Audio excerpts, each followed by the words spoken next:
Ako nga pala si Ethan, 28 years old, tubong Bulacan. Nag-umpisa ang pagka-adik ko sa programa ninyo bago pa pumutok ang pandemic. Madalas kasi akong nasa opisina lamang at nakasuot ng earphones.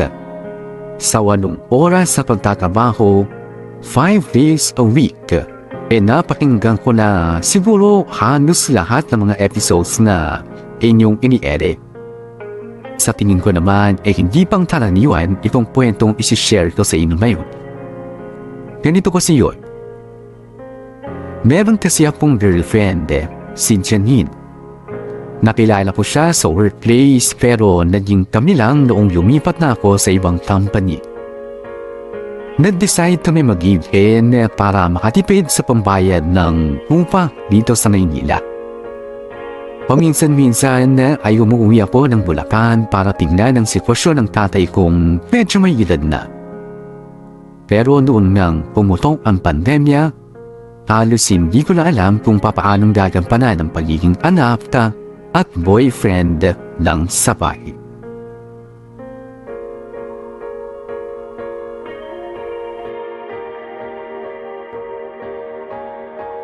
Paano yung nangyari pa? Di ba kapadala ko lang ng pera sa inyo last week? Hindi ko nga rin alam kung sino tumira ng wallet ko Nilapag ko lang naman dito sa ibabaw ng TV kahapon. Wala bang ibang nakakapasok dyan sa bahay? Hindi ko alam. Alam mo naman dito sa lugar natin dikit-dikit ang bahay. Malay ko ba kung may nakasalisi na pala? Paano yan? Hindi, wala kayong panggastos. May natitira pa dun sa ayuda na binigay ng barangay. Sus, ano namang mapapala nyo sa ayuda na puro delata at noodles? Pwede naman sigurong pagtsagaan. Papadalan ko na lang kayo ulit ng pera. Pero siguraduhin nyo itatabi nyo na maayos ha. Sige anak. Kaso bukas pa yung remittance ngayon. Di ba kababalik lang ng ECQ? Ay, oo nga pala. Paano kaya to? Wala ba kayong online bank? Ano ba yung online bank na yun? Di naman ako marunong sa mga ganyan Alam mo namang dikipad lang tong cellphone ko. Sige. May kisuyo na lang ako kay Chard. Baka pwedeng sa kanya ko na lang ipadaan. Okay, sige anak. Balitaan mo na lang ako, ha? Sige pa, tawag ako ulit.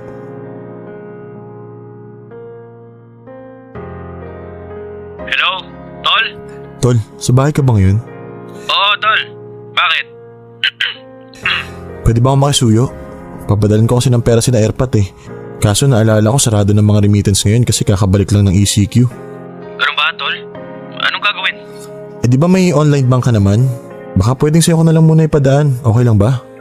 Naku, okay lang naman sana sa akin, Tol. Kaso, may problema tayo. Ano yun? May symptoms ako ngayon COVID? Oo Opo. Kaya pala inuubo ko Kumusta ka naman?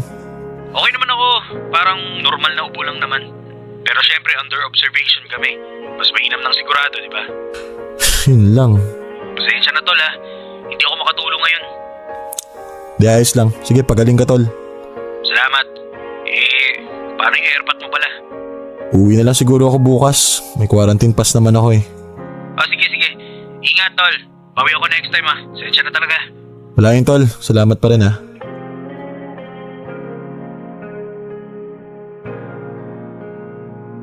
Sino yon, love? Si Chard. Pinapakiusapan ko kasi baka pwede ipabot yung pera sa kanya. Kaso may symptoms daw siya ng COVID Ganon? Paano yun, love? Love, okay lang ba kung umuwi muna ako bukas? Mukhang kailangan ako ni Papa Oo naman, love. Babalik ka rin naman agad, di ba?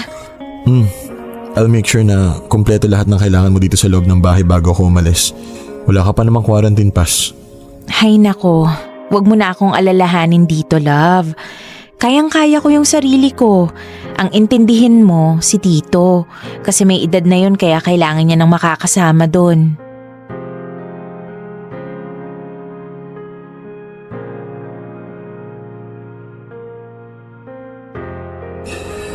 Oh, yan pa.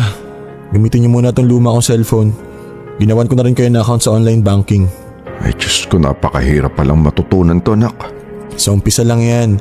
Basta wag niyo lang ibibigay sa iba yung password niyo ha. Ginawan ko na rin kayo ng Facebook tsaka Messenger. Doon lang tayo mag-usap. Para hindi na kayo mag-load palagi. May wifi naman dito sa bahay. O sige, nak. Salamat, ha. Kumusta ba kayo ni Janine doon? Di ba mahigpit ang quarantine sa inyo? Medyo mahigpit din pa. Isa lang sa amin ang binigyan ng quarantine pass. Si Janine nakakapag-work from home naman. Ako kailangan talagang sa office eh. Ngayon lang hindi makapasok kasi nga ECQ. Sige anak. Kayang-kaya ko naman ng sarili ko dito. Marami naman ako malalapitan dito kapag kailangan ko ng tulong. Basta balikan mo na yung trabaho mo sa Manila at bibihira na lang kami napangahawa ka ng trabaho ngayon. Oo nga po eh. Kaya natsagayin ko na muna. Lilipas din naman siguro tong pandemic na to. Basta yung billing ko sa inyo pa ha. Huwag nyo ibibigay kahit kanino yung password ninyo. Oo nak, di bale. Pag may tanong ako tungkol sa mga online na to, tatawag na lang ako sa'yo. Sige po, kailangan ko na rin agad lumuwas. Naghihintay sa akin si Janine eh. Chat na lang po kayo kaya tawag pag may kailangan kayo. Wala akong kapatid at matagal nang hiwalay ang mga magulang ko. Wala ding kamag-anak si Papa sa Bulacan dahil nasa probinsya ang mga kapatid niya. Kaya naman walang ibang pwedeng mag-alaga sa kanya kundi ako lamang. Mabuti na lang at malakas pa siya kahit papano, kaya naiiwan ko siya ng matagal sa bahay. Pero naging malaking problema talaga nung lockdown dahil dumalang ang pag-uwi-uwi ko sa Bulacan. Mabuti na lang at nauso na nga ang internet kaya nakagawa ko ng paraan para mapadalhan siya ng pera kahit nakatakot-takot na community quarantine ang ilang beses na ipinatupad noon. Noong unti-unti nang nasanay ang mga kumpanya sa work from home setup ay tiniyagan na rin akong makapagtrabaho sa bahay. Naghanap na kami ni Janine ng murang apartment na malapit kay Papa. Hindi ko na problema ang pagpapadala ng pera at pagbabantay sa kanya dahil isang sakay ng jeep na lang at konting lakad ay mapupuntahan ko na siya sa bahay. Hindi na rin ako masyadong nako-compromise o hindi na rin masyado nako-kompormiso ang quality time namin ng girlfriend ko. Ang problema na lang ay merong isang malaking pagsubok na dumating sa aming dalawa.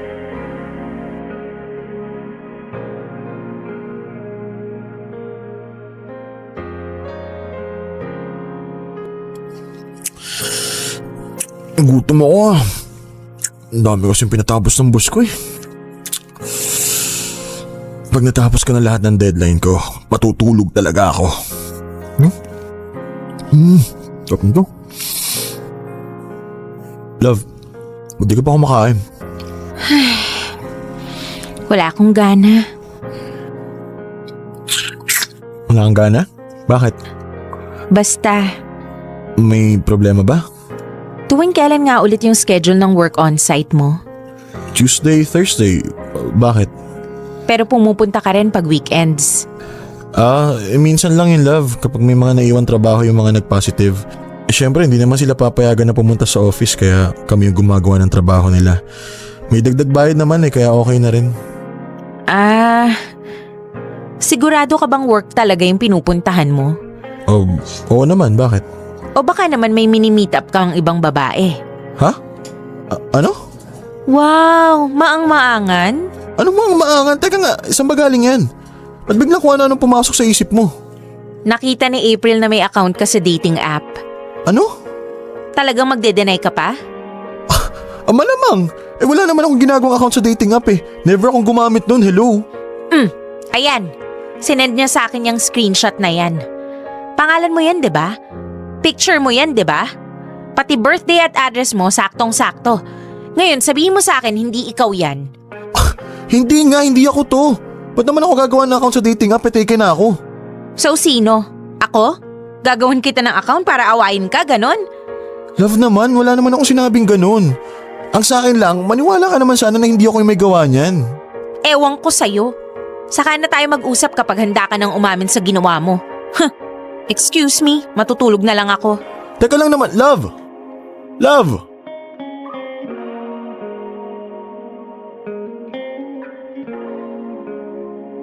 Di nga. Habang kumakain kayo nag-walk out? Oo, tol. Mga babae talaga. Lakas ng toyo no? Sinabi mo pa. Bakit nagalit? Nakita daw kasi ng friend niya na may account ako sa dating app. May screenshot pa nga eh. Oh, nangyari sa'yo? Wala. Nasabid lang sa sarili kong laway.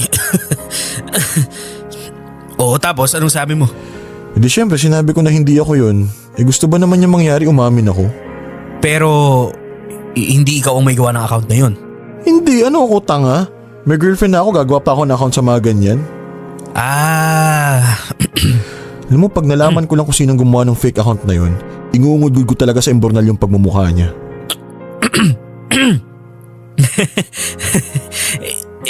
Paano yan? Di outside ako lang buka mamaya. Bahala siya. Pero hindi ako papayag sa gusto niyang mangyari na aamin ako sa hindi ko naman ginawa. Ayoko sanang magbuhat ng sarili kong bangko pero sa totoo lang, loyal na loyal ako sa girlfriend ko. Hindi ako nagkaka-interes sa ibang babae. Oo, paminsan-minsan nagagandahan pa rin sa iba pero not to the point na maghahanap pa ako ng idadagdag o ipapalit kay Janine. Kaya naman laking gulat ko noong sinabi sa akin ni Janine na may nakakita sa akin sa isang kilalang dating app. At kahit anong paliwanag ko, ayaw maniwala ni Janine na hindi ako may hawak ng account na yon.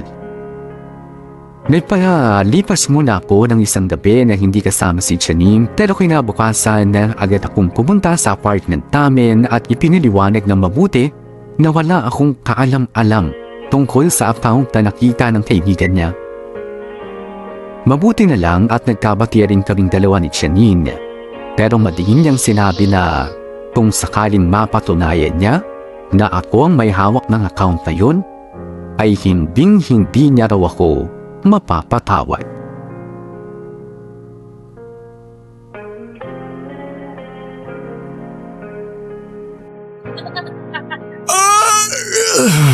Di na lang matatapos na ako.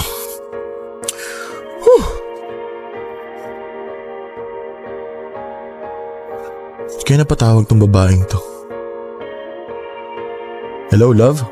Love, anong oras out mo? Makakapag-out naman siguro ako on time, love. 5 PM, bakit? Nagugutom kasi ako eh. Gusto mo dalan kita ng food? Gusto kong pumunta sa mall. Sige. Mamaya pag-uwi ko punta tayo. Malapit lang naman eh. Ganito na lang, love. Punta na ako sa mall, tapos dun mo na lang ako daan ng pag-uwi mo. Okay lang? Oo naman, sige. Yay!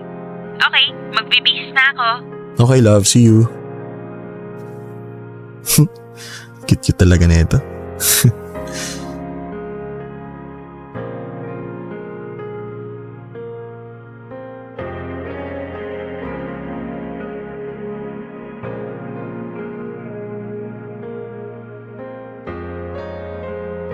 Love, dito na ako sa mall. Saan ka nakatambay? Nandito na ako sa mga food stall, love. Sa tabi ng supermarket. Sige. Punta ako dyan. Okay.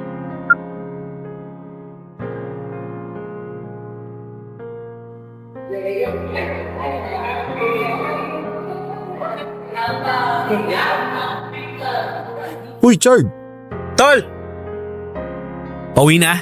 Oo, daan ako lang saglit si Janine. Nag-crave yata sa kung ano sabi magkita daw kami dito. Huy! Baka naman naglilihi na si Janine.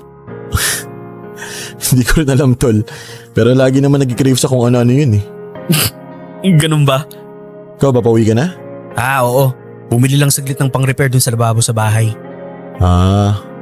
Pareho pa talaga tayo naka-blue Oo nga eh. O sige na, tol. Enjoy sa lakad Sige, ingat.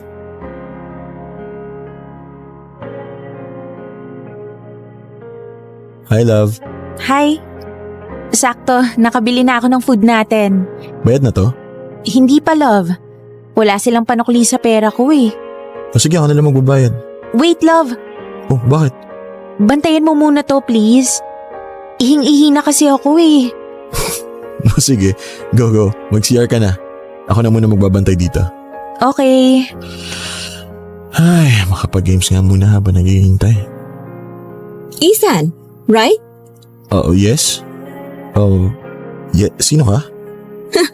Ako to, si Rika. Rika? Yes, yung kachat mo. Kachat? Sa dating app.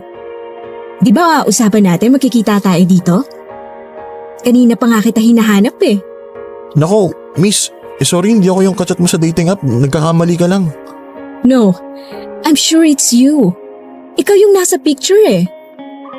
Love? Sino yung kausap mo? Loves, si ano daw? Ano nga ulit pangalan mo? Rika. Rika daw, love. Love? So, my girlfriend ka? Oo. Ako yung girlfriend niya. Bakit? My God. It's just another case na naman pala ng lalaking hindi makontento. Ano? Anong ibig mong sabihin? Yung boyfriend mo, nasa dating app. And we agreed to meet here. No! Anong no? Gusto mo ipakita ko yung convo natin? Sabi mo pa nga, naka-blue na polo shirt ka eh. Love, hindi ako yun. Malamang yung fake account na naman yun. What a coincidence naman pala yung fake account na yun, di ba? Sabi na nga ba eh. Nagsisinungaling ka lang last time. Love naman, ba't naman ako magsisinungaling sa'yo? At saka kung makikipag-meet ako sa'yo, bakit dito pa? Alam ko nandito ka. Tama na kakapalusot mo, Ethan. Huling-huli ka na eh.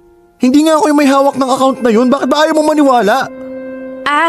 So ikaw pa yung may ganang magtaas ng boses. Hindi, nabigla lang ako. Nagpapaliwanag lang ako. Totoo nga yung sinabi nila. Kung sino pa yung may kasalanan, siya pa yung madalas ang galit. Excuse me. Teka lang, love. Saan ka pupunta? Love, sandali lang, hintay mo ako. Sir, excuse me po hindi pa po bayad yung order nyo eh. Wait lang kuya, punta ko lang girlfriend ko. Babalik ako, promise. Ako sir, pasensya na Hindi po pwede eh. Malhilintikan po ako niyan. Teka, saan na ba yung wallet ko? Bad trip. Nadala niyo yung wallet ko. Miss naman. Well deserved. Bye.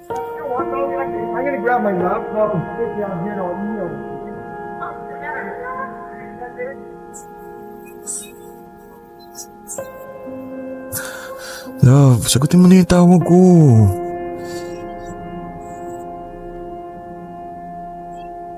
The number you have dialed is now unattended. Please try your call later. Ay, sagutin yung tawag ko. Paano kaya to? Ethan, anak, ano nangyayari? Bakit parang tarantang-taranta ka? Pa? Buti naman dumating ka na. May pera ka ba ngayon? Meron. Bakit? Pakibayaran mo na yung nakuha namin. Habulin ko na si Janine. Ha? Bakit? Mamaya ako na sasabihin. Iwan ko muna kayo Oo, sige. Bilisan mo at nang maabutan mo.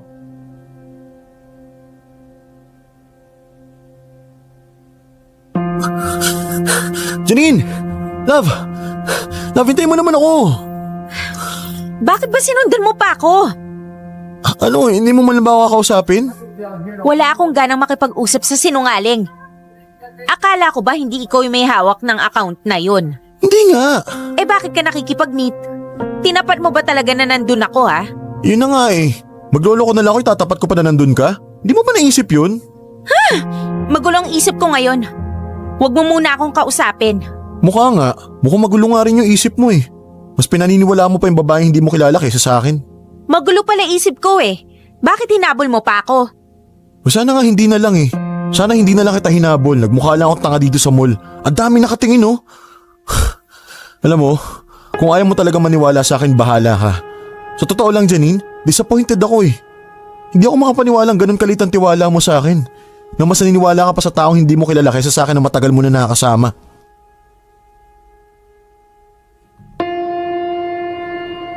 Hindi ko alam kung papaanong nalaman ng babae na nandun ako sa mall at kung ano ang kulay ng suot kong damit. Sa buong buhay ko kahit kailan, hindi ako gumamit ng dating app o nakipaglandian online. At mas lalong hindi ko gagawin yun habang committed ako sa isang relationship. Pakiramdam ko tuloy para akong pinaglaruan. Parang may isang taong nananadya na gawin ang lahat ng ito. Kung ano man ang intensyon niya, yun ang hindi malinaw sa akin. Pero alam niyo ba kung saan ako mas nagulat? Walang iba kundi sa naging reaksyon ni Janine. Matagal-tagal na rin kaming in a relationship ni Janine, kaya sigurado kung alam niya kung gaano ako katapat sa kanya. Alam niyang hindi ako mapaglaro pagdating sa pag-ibig. Kaya ang sakit para sa akin na malaman na ganun pala kaliit yung tiwala niya na ibinibigay sa akin. Na after all, madali lang palang masisira ng isang maliit na issue ang pagsasama naming dalawa. Nauwi nga sa breakup ang huling pag-aaway namin yun ni Janine. Pareho na rin kasi kaming nasasaktan. Nasaktan siya sa maling akala at ako naman nasaktan sa reaksyon na ipinakita niya at sa lahat ng naging pagtrato niya sa akin. Ramdam ko naman na alam niyang nagsasabi ako ng totoo, pero dahil na lang din siguro sa pride, ay hindi inalam o hindi maamin ni Janine na nagkamali siya.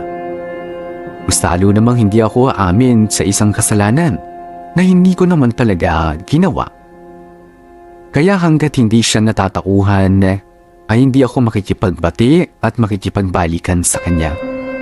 Habang nag-aalala ako sa estado ng relasyon namin ni Janine, ay hindi ko na rin mapigilan ang sarili kong mapaisip kung sino ang may hawak ng peking account na yon sa dating app. At kung bakit alam niya ang mga tungkol sa akin, lalong-lalo na nga ang lokasyon ko. Gusto kong malaman kung papaano niya nakuha ang mga impormasyon ko at kung ano ang pakay niya sa paggamit nun. Gusto kong mahuli kung sino man siya. Kaya naman, isang bagay ang naisipan kong gawin.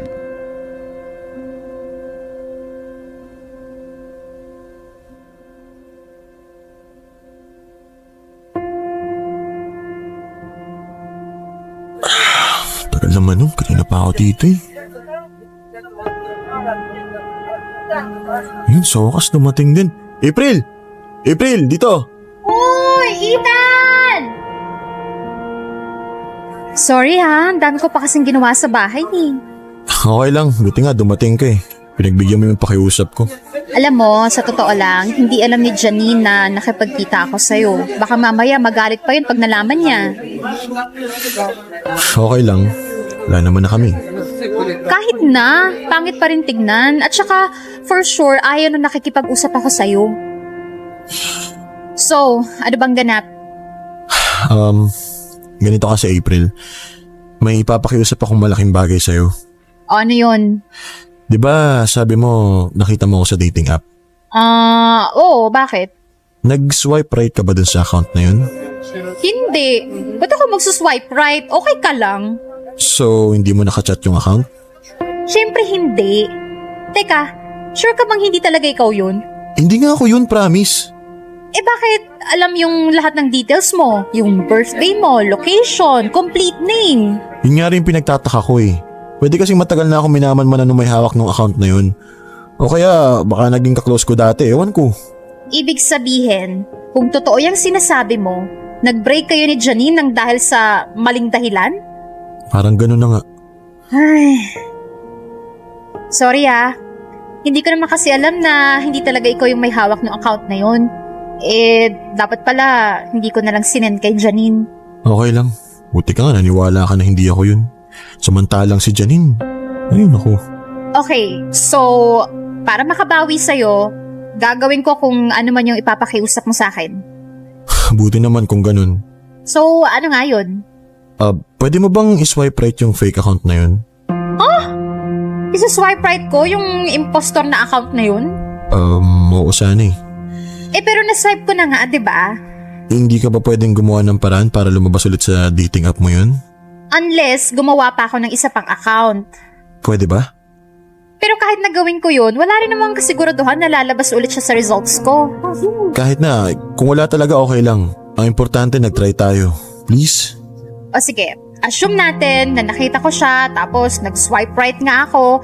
Eh paano kung siya naman yung nag-swipe left? Kung nag-swipe right tapos hindi kayo nag-match, doon ako titigil sa pangulit sa'yo.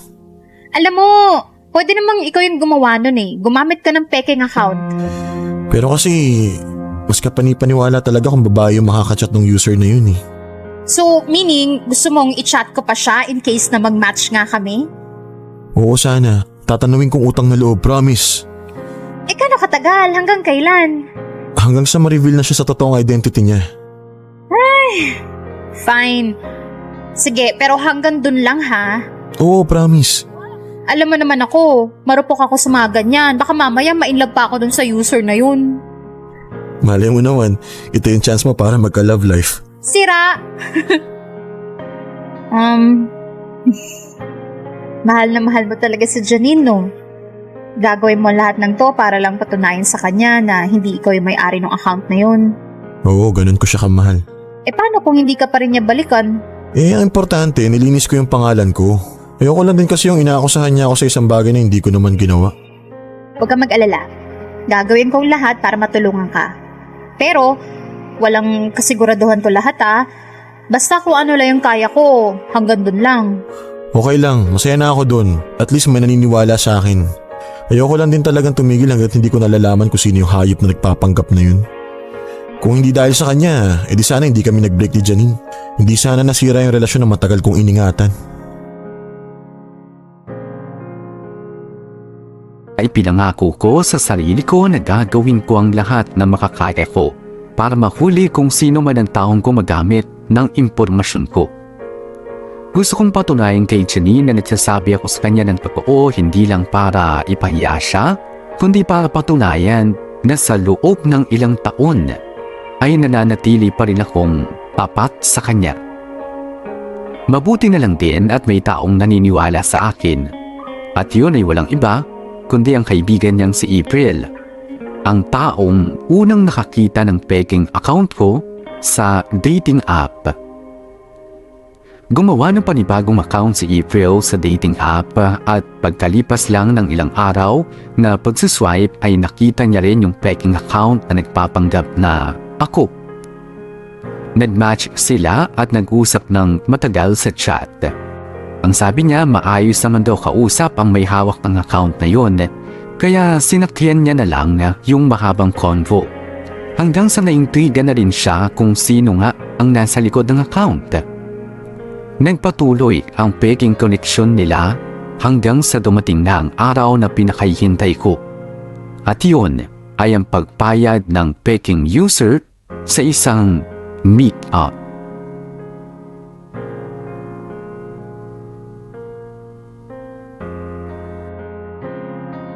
Ethan! April! Ano, ready ka na? Oo, ready na ako. Okay, let's do this. Hulihin na natin yung mokong na yun. Talagang nagpaganda ka pa Syempre naman. Panindigan na natin yung paghihigante, di ba? Salamat Hanggang dito sinamahan mo talaga ako. Wala yun. Para sa'yo to, tsaka sa best friend ko. Alam ko naman na love niyo yung isa't isa. Alam mo, Ethan, sinabi ko kay Janine yung tungkol dito. Sinabi mo? Ang alin?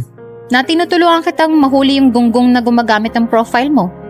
Ano sabi niya? Wala. Sabi niya lang, i-update ko daw siya kung ano yung magiging resulta. Naniniwala na ba siya na hindi ako yun? Parang. Alam mo, sa tingin ko, hindi mo naman na kailangan patunayan sa kanya yun Kailangan nyo lang mag-usap na dalawa. Salamat Kahit pa paano, pinagaan mo yung loob ko. Pero sa ngayon, gusto ko lang talaga munang mahuli kung sino man tong impostor na to Ayaw nga pala. May mission nga pala tayo. Akala ko magpapayuhan na lang tayo dito So, anong update sa kachat mo? Ang usapan namin, doon kami magmi-meet sa coffee shop. So, ganito game plan natin. Makikipag-meet muna ako sa kanya, tapos kapag nasa table na kami at medyo gumanda yung usapan, magsi-CR ako at tatawagan kita. Saka ka na pupunta, okay? Okay, game. Game.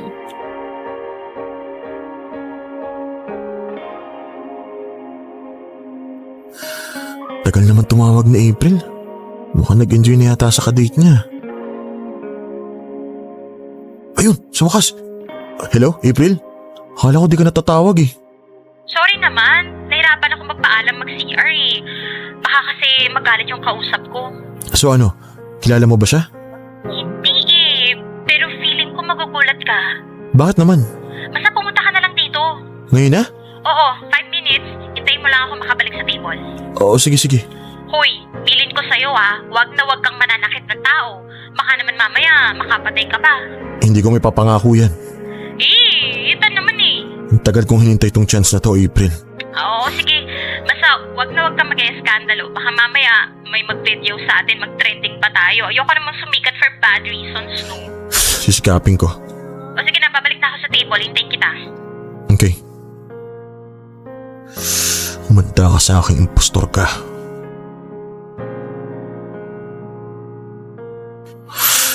Saan kaya nakaupo yun? Kalaki pala nitong coffee shop na to. Ethan! Ayun! Teka. Bakit parang... Ethan, Papa? Anong ginagawa niya rito? Papa mo? Oo. magkakilala kayo?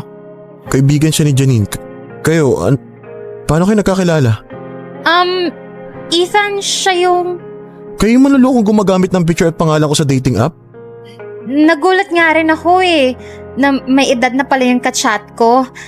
Pero hindi ko naman inakalang papa mo pala. Ethan, anak, magpapaliwanag ako. Bakit? Anong trip nyo? Excuse me, maiwan ko muna kayo ha. So pangilan na to? Pangilan babae na yung nakamit up ninyo sa dating app na yan nagamit yung picture ko? Anak, sa totoo lang, sa April yung una. Talaga? Paano ko maniniwala sa inyo? Wala rin namang nagtatagal sa mga nakausap ko Kasi nga hindi ako nagpapakilala. Bala ko sana magpakilala na lang ako kapag nakita na kami ng personal. Papa naman? Anak, pasensya na. Alam mo namang matagal na akong walang karelasyon Siyempre kahit papano gusto ko rin naman ng may makakasama sa buhay.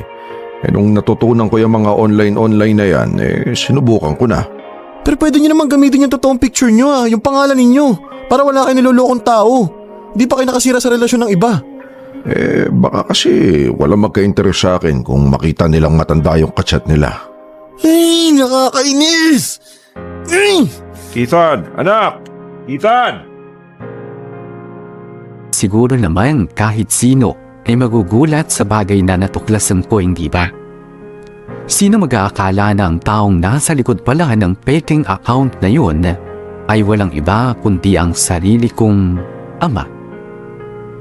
Sa totoo lang, natutuwa kong malaman na unti-unti na siyang natututo sa paggamit ng makabagong teknolohiya tulad ng cellphone at iba pa mga gadget. Pero hindi ko naman inakala na hantong sa ganito ang lahat. Alam ko rin namang wala siyang masamang intensyon at gusto niya lang din na makahanap ng makikilala sa internet gaya ng mga kwentong naririnig niya sa ibang tao.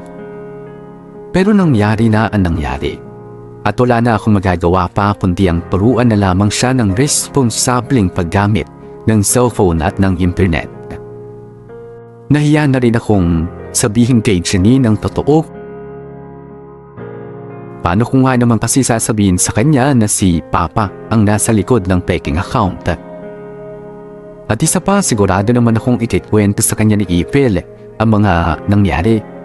Ipapabaya ko na lamang sa kanya ang desisyon. Kung makikipag-ayos ba siya sa akin o hindi, lalong-lalo na. At saka, nakakasiguro din naman ako na kahit hindi ko patunayan kay Janine, ay alam niyang hindi ko siya magagawang lukohin.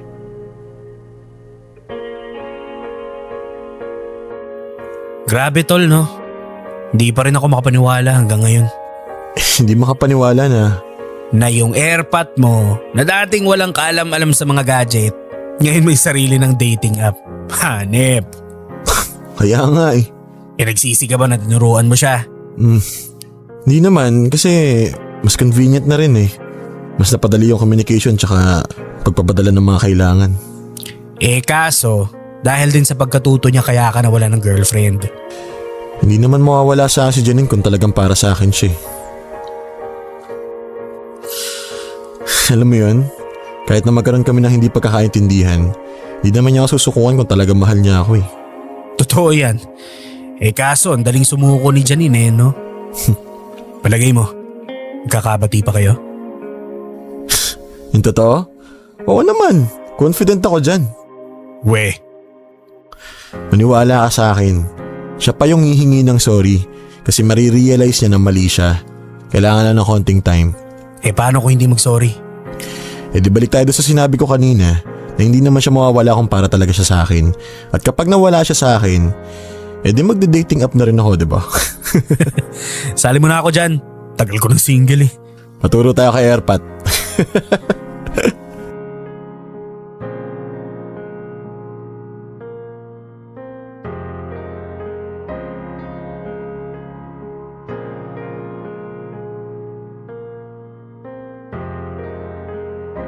Parang may bisita si Papa. Nakabukas lahat ng ilaw sa sala. Hindi kaya mainuwi ng babae to? Pa? Ba't nakabukas lahat ng ilaw? Gabi na. Hi. April? Kamusta? Ginagawa mo dito? Huwag mo sabihin sineryoso mo yung pagchat ninyo ni Papa. Sira. May sinamahan lang ako. Sino? Nag-CR lang saglit. Naihiyata sa kabay. Ako ba pinag-uusapan ninyo? O ayan, speaking of the devil. Janine? Naku, pasalamat ka sa akin, Ethan. Nakumbinsi ko rin siya makipag-ayos sa'yo. Mahaba-habang pakiusapan pa yung nangyari, mapapayag ko lang yan. Ganon? So ibig sabihin napipilitan lang? Wag na lang pala kung napipilitan lang. Teka lang, Ethan. Magsusorry sana nga ako eh. Baka napipilitan ka lang eh. Hindi nga. Ba't parang galit? Hindi ah. Hindi ako galit. Tara, doon tayo sa labas mag-usap. Okay.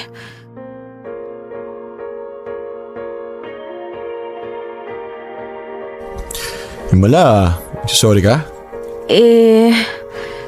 Na-realize ko kasi na ako naman talaga yung mali.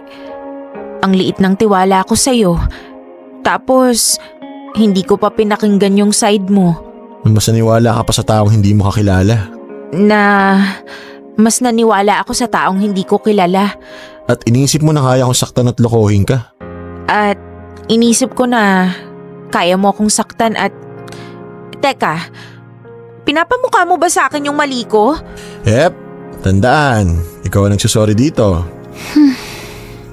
Okay, fine. Ako na yung mali. Sorry.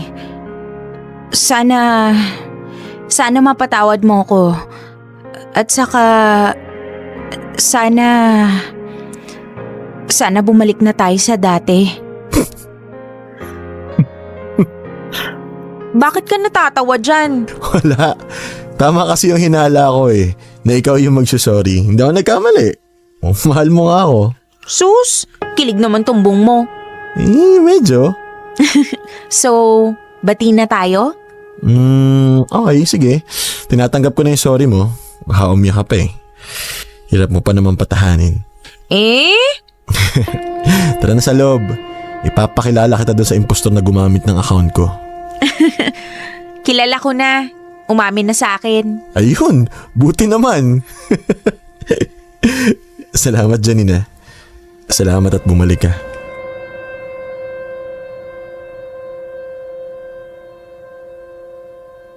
Pagkatapos nga ng lahat na nangyari ay nagkaayos at nagkabalikan din kami ni Janine. Aminado naman siyang pinangunahan lamang siya ng pagkapraning at kaunting pride kaya ganun ang naging reaksyon niya. Alam kong sincere siya sa paghingi ng tawad at ginagawa niya rin naman ang lahat para makabawi nga sa akin. Si Papa naman, nagkaroon na rin kahit papaano ng kumpiyansa para gamitin ang sarili niyang identity sa internet. Kung makahanap man siya ng mamahalin sa dating app na yon, ayos lang naman sa akin.